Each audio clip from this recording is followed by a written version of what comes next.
So, Brian, you went through the spring. So, more comfort level with the system, where you fit in it, and all those type of things, and even when you were here in the spring? Yeah, absolutely. I mean, repetition just solidifies everything. So everything that we did in the spring, we did it multiple times over the summer, and we've done it multiple times over in camp. So, yeah, I'd say I'm very comfortable with where I'm at with our system right now. Your comfort level as a receiver. I mean, you've been noted as a very good blocker. Have you improved as a receiver, do you think?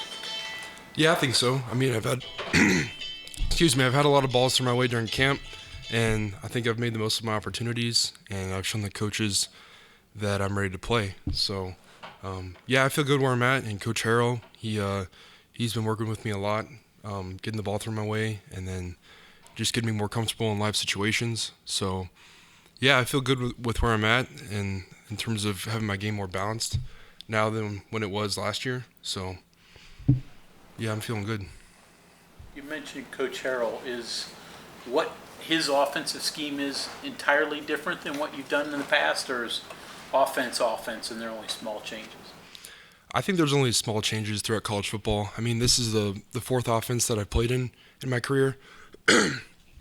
And, yeah, I mean, it's really minute details between coordinators. But, yeah, I mean, there's certain things that you'll see in our offense that are unique to our team. And, yeah, I'm just excited to get out there. And, yeah, I mean, I know Coach Harrell has kind of dubbed us as an air raid offense, but I do know that our coaches want to run the football too. So I'm excited for that. And, yeah, I mean, I think you'll see a nice balance in our offense this fall. Some of the challenges going up against this defense this year. Looks like they've got a pretty active group of guys on defense. Oh, absolutely. I mean, their D-line is definitely the strength of their team, I would say. Yeah, I mean, all across the board, I think they have at least 5 guys on their D-line. They're tall, they're big, strong, fast. They attack the quarterback, and they can stop the run. They're physical. They play hard. So, I mean, what's not to like about them, you know? Pretty much covers it right there, doesn't it? Yeah, I mean, it's going to be a good challenge. And, I mean, Pitt was good last year. I think they're going to be darn near as close to where they were last year this year. So, yeah, I mean, yeah, like I said, I think the D-line is going to be the strength of their team, and that's going to present a challenge for me personally and for us as an offense to protect the quarterback. So, are you getting some of that with West Virginia's defensive line? Are you getting some of that every day? Yeah, I mean, with Dante and Taj, Bartlett, all those guys, I mean, they're pretty similar. I mean, Dante is, like 285, so it's pretty much what I'm going to see from Pitt. So, yeah, it's tough to move him in the run game, and then he gets after you in the pass game. So, tight end, what's your self-image of yourself? Like my self-image as in who I would compare myself to, or just how I see myself? How you envision yourself, and compare it to how you envision yourself as a person rather than as a football player. That's a tough question. Okay. No, you're good. I mean, I guess I'm the type of player, I try to play every play as if it were my last play. I don't know if that's corny, but whoever I go against, I just go after them as if it's the same person every time, you know, because if you take a play off and you let your opponent get a step on you, then, I mean, you just put yourself at a disadvantage right there. So I think it would be disrespectful to your opponent as well to take a play off. That's how I approach it. But, yeah, I see myself as someone who's tough, physical. I like to play fast, and I like to know what I'm doing. That helps.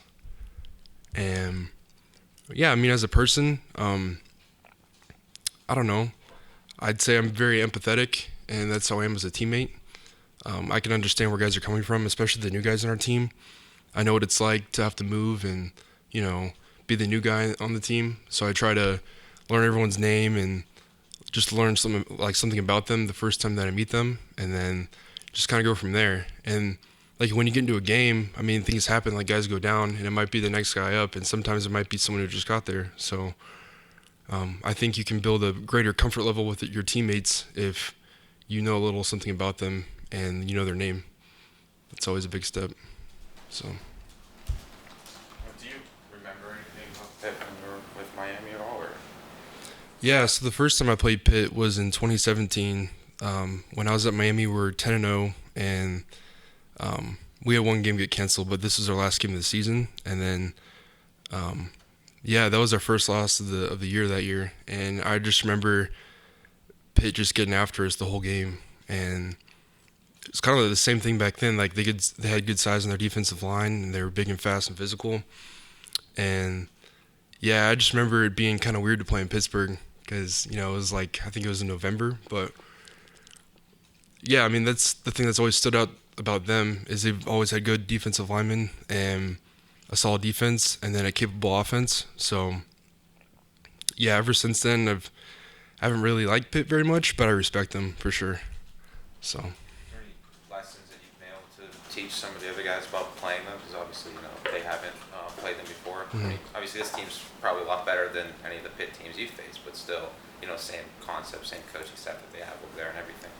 Yeah, I mean, I don't know. A lot of guys don't know that I've played them before, but the guys that do, they've kind of asked what it's like to play up in Pittsburgh at the NFL stadium, and I'd say they've asked more about that environment than actually playing Pitt because, for us, it's not another game, but for a lot of guys on our team, it's going to be their first college game. So I've just tried to relay what that's going to be like and just to kind of go in there with a cool head and then just do your job. Rashad Ajayi obviously played with you at Colorado State. Do you guys know each other well? Did he call you when he was thinking of transferring here? And have you guys sort of bonded a little bit here, reflected on your time out there? Yeah, I'd say I know him better now than I did in Colorado. I found out that it was a possibility of him coming here from the coaching staff. It wasn't directly from him. But, yeah, I reached out to him, and then I kind of told him what we had going on here and that I think it would be a good fit for him. And, yeah, ever since then, we see each other in the locker room. It's kind of hard, like tight ends and corners don't really mingle, per se. But, no, I really like him, and I think he's going to do some good things this year for our team. So, yeah, I'm definitely happy that he's here. It's nice to have a more familiar face around. I know you don't make the schedule, but as a player, do you like jumping right into a big rivalry game, or would you prefer to put your toe in the water and get? You're jumping right into the deep end right here, right off the bat. I'd rather just jump right in because I feel like if you're just waiting for that big game, it's easy to look ahead and maybe look past someone. But if you get those big games out of the way early, you can kind of see where you're really at. It's a good test. So, yeah, to answer your question, I'd rather just play Pitt first game and have a lot of fun doing it and then see what happens. I got to ask you now, what was the biggest rival for Colorado State? Was it Colorado? Was it Wyoming? Was it Air Force? It was Wyoming. Really? Yeah. So then not the in-state with CU, huh?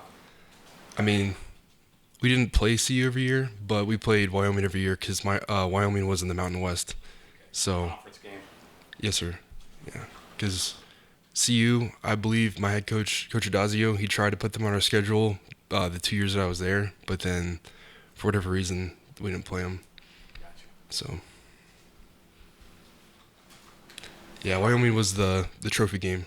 So Was it something they hyped it up? Did they approach it kind of the same way that this staff's doing with the Pitt game? I'd say they built it up for sure, but I'd say this game is a lot bigger than that game. So that does mean a lot to the state of Colorado, but Colorado State isn't the biggest school in Colorado. CU is. So, the WVU Pitt game is definitely bigger. Brian, you said waiting to play the big game can be difficult. That Pitt game in 2017 would have been finished undefeated. That's pretty cool, right?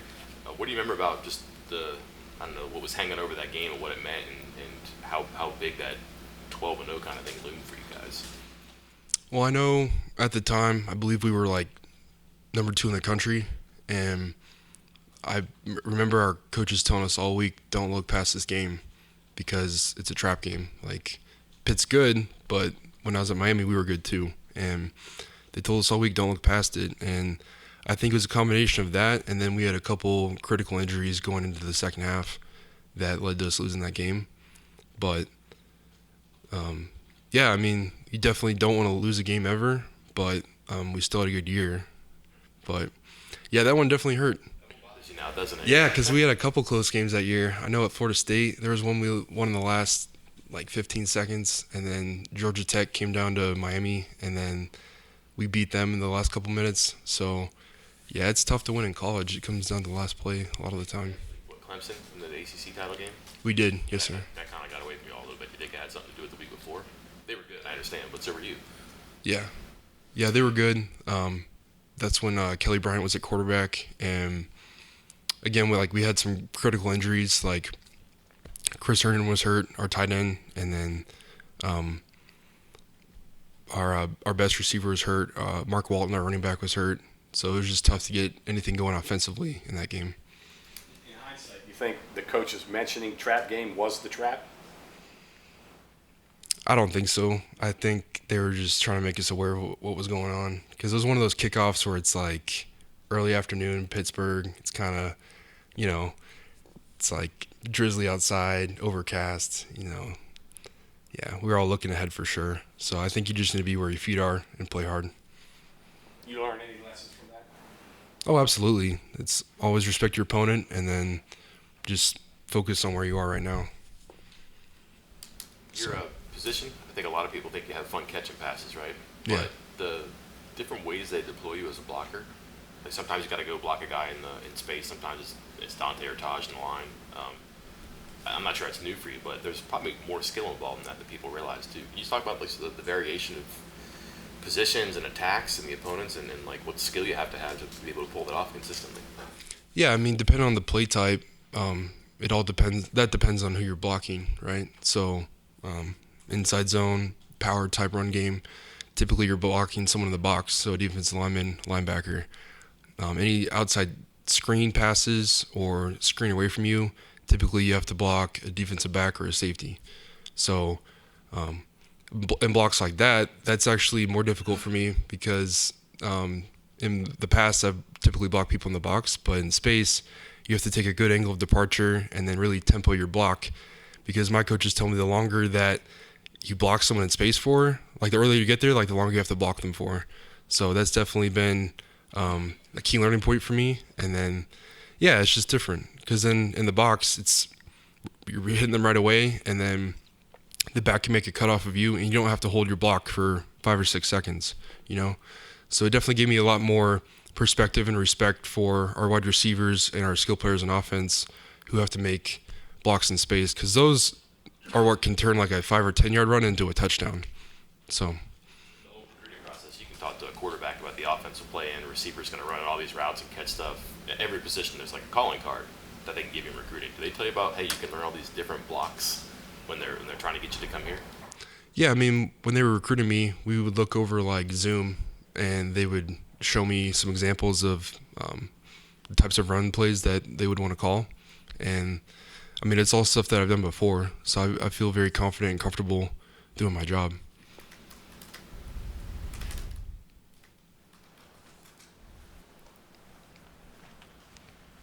Anything else for Brian? Thank you, sir. Yeah, thank you.